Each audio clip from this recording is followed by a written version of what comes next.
Jomond loves me. I know that. But loving someone and making them feel alive are two completely different things. Derek actually listens. He makes me feel things I haven't felt in years.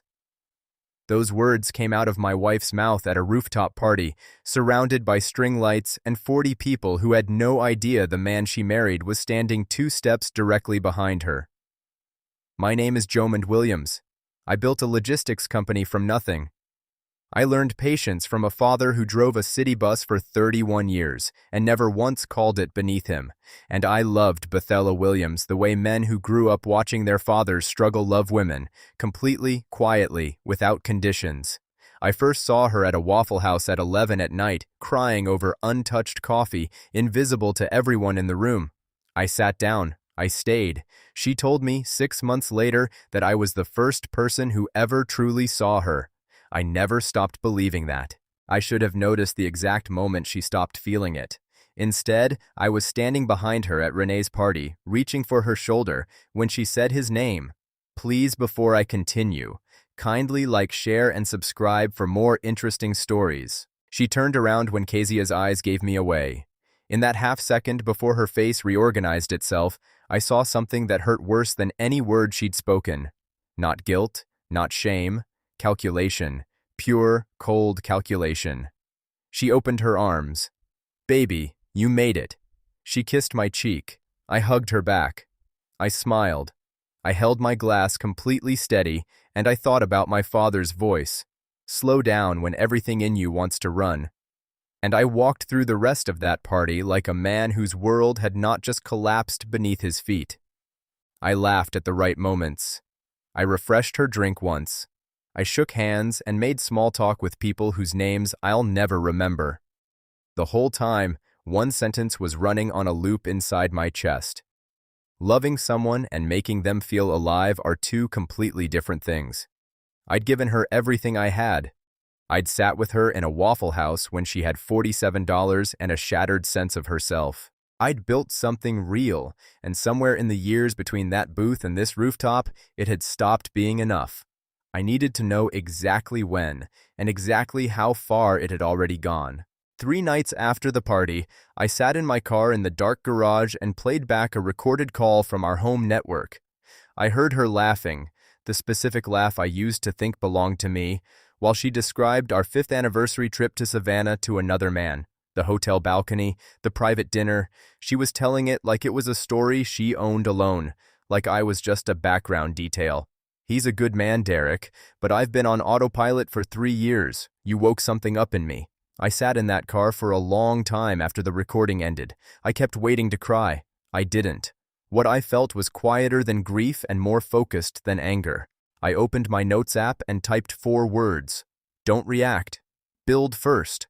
Then I thought about Bethela 6 years ago, sitting across from me at this same kitchen table, sliding a check across the surface. $34,000 of her personal savings, dissolved from her own business, to keep mine alive during a cash crisis. She did it without hesitation. No paperwork, no conditions, just love. I never forgot that. What I didn't know was that she had never fully forgiven herself for it. She asked me to grab her lip balm from her purse. Casual. The kind of request that happens in thousands of marriages every single day. I opened the purse, found the lip balm, found something else. A folded receipt from the Whitmore Hotel. 2-night stay, October 14th weekend.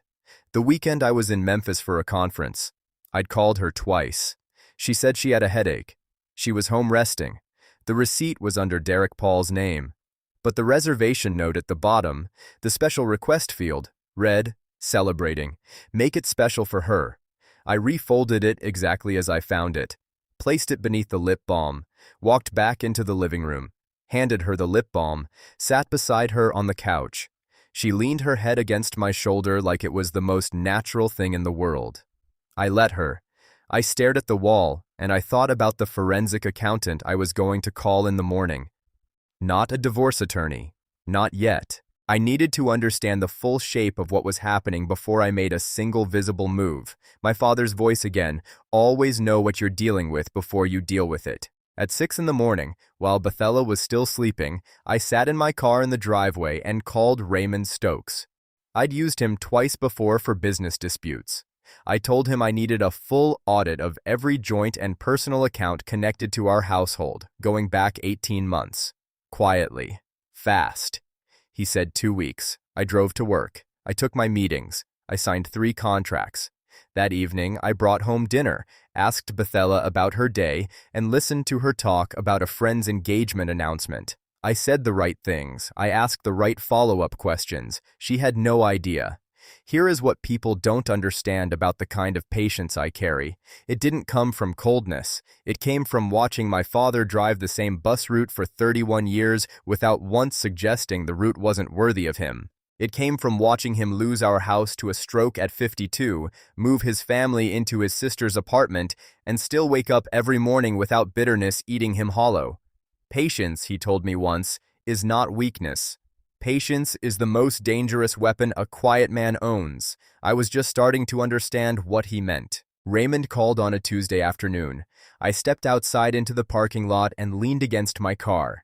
$61,400. 14 months of quiet, careful transfers, always under $2,000, always irregular enough to avoid alerts, moving from our joint account into a private account Bethela had opened alone at a bank across the city. Then Raymond said, "There's more."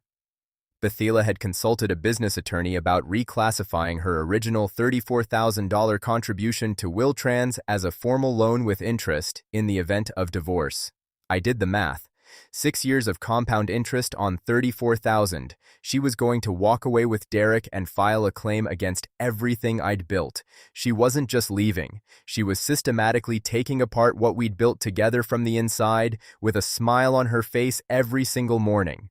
I sat on the hood of my car in the sun for 11 minutes. I thought about the night she slid that check across the table, the card she wrote me. Because I believe in you. Because we're building this together. I kept that card. I kept every card she ever gave me. She didn't know that yet. She was about to find out it mattered enormously. She threw me a surprise birthday party. March 3rd. I came home to balloons and a playlist she'd built from every song I loved in college and a room full of people who had no idea what I knew. She ran to me at the door with a smile that would have convinced anyone in that room she was a devoted, loving wife. She kissed my cheek and whispered surprise, and I held her and looked over her shoulder at the room and felt grief and gratitude existing simultaneously inside me, a combination only people who are actively losing something they genuinely loved can understand. Kezia was there, the friend whose eyes had given me away at the rooftop party. She caught my eye from across the room and looked away first. Her discomfort was visible. She'd known for months and she'd thrown confetti at my birthday anyway. I didn't hate her for it. I just filed it away the way my father taught me to file things. Not for revenge, but for knowing. Because knowing who is actually in the room is the only intelligence that matters. I made a speech about gratitude and I meant every word of it. Bethela cried. The room applauded. I cut the cake. The private investigator's name was Thomas Prewitt, former insurance fraud investigator, the kind of man you never notice in a room, which made him extraordinarily good at his job. On day 19, he sent me a file, time-stamped photographs, hotel parking lots, restaurant receipts, and one image I stared at for a long time. Bethela and Derek standing outside a real estate office on Ponce de Leon Avenue. She was holding a folder. He was pointing at something inside it. Prewitt's note. They visited this property twice, met with a leasing agent. Commercial space, approximately 1,800 square feet, suitable for an event planning business. I set the file down. Everything connected at once. The $61,000 she moved, the loan claim strategy, the commercial space. She was using the money she'd quietly taken from our life together to fund the life she was building with someone else. The business she once sacrificed for me. She was going to rebuild it with Derek's backing the moment she walked out. I had offered to fund her business, twice, in the past 4 years. Both times she said she wasn't ready. She was ready. She just didn't want to build it with me. Her name was Claudine Paul, 43 years old. Derek's third wife. 2 children, 7 and 4. I found her number in a charity gala contact list. I called her on a Thursday afternoon.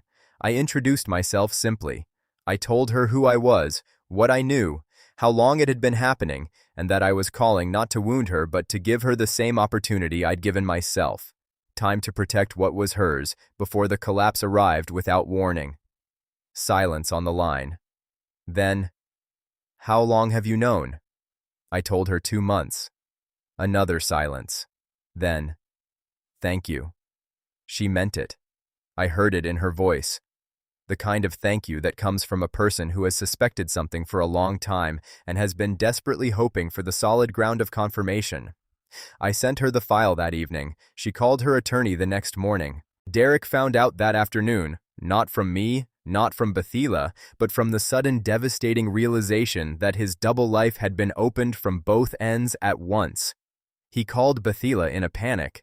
She didn't know what was happening.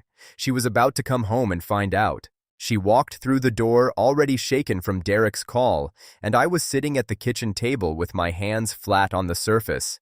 In front of me, the hotel receipt, the bank statements, the investigator's photographs, Raymond's forensic report, the attorney inquiry documents. All of it, organized, quiet. She stopped walking the moment she saw my face. I said, "Sit down, Bethela." She didn't. I told her I heard her at Renee's party. I told her I heard every word, and I didn't react because my father taught me that patience is the most dangerous weapon a quiet man owns. I told her about Raymond, about the $61,000, about the loan claim strategy, about Claudine. I watched her face move through stages, shock, then fear, then something that looked almost like relief that it was finally over. "The divorce papers are with my attorney. You'll be served tomorrow morning." She said my name. I told her the card she wrote me the night she saved my business was still in my desk drawer, and that 6 years of evidence would make very clear that her contribution was a gift freely given. "I kept everything you ever gave me, Bethela. Everything." I stood up. I looked at her for a long moment. This woman I'd sat with in a Waffle House when she had nothing. This woman I'd built a life beside for 8 years.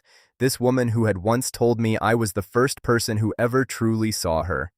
"You said I made you feel loved but not alive," I told her.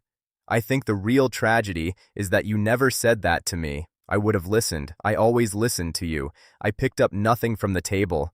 I left every document exactly where it was. History, evidence, the careful architecture of a marriage that had been quietly taken apart from the inside. I hope you find what you're looking for. I genuinely do." Then I walked out. I drove through the city for an hour without any destination. I thought about my father sitting in a recliner watching baseball in the final weeks of his life, telling me that the men who survive are the ones who slow down when everything in them wants to run. I thought about a Waffle House booth at 11 at night and a woman crying over coffee she hadn't touched and a folded piece of paper I slid across the table.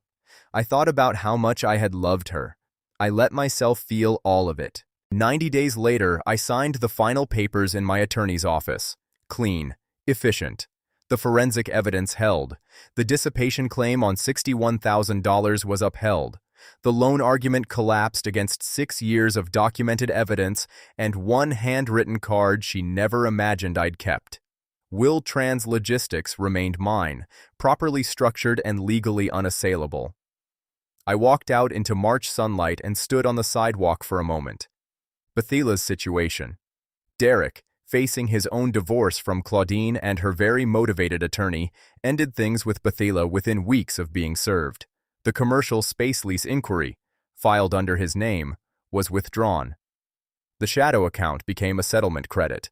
The regional events firm partnership she'd turned down 6 years ago to save my business had since grown into a multi-location company. That door was closed. She was starting over from a position harder than the one she'd been in when I first sat across from her with $47 and a shattered sense of herself. The irony was not lost on anyone. I took 2 weeks off. I drove to Savannah alone. I ordered room service. I sat on a balcony overlooking the water. On the last morning, I opened my notes app, deleted the 4 words I'd typed in my dark garage, and wrote 3 new ones. "Now move forward." I did.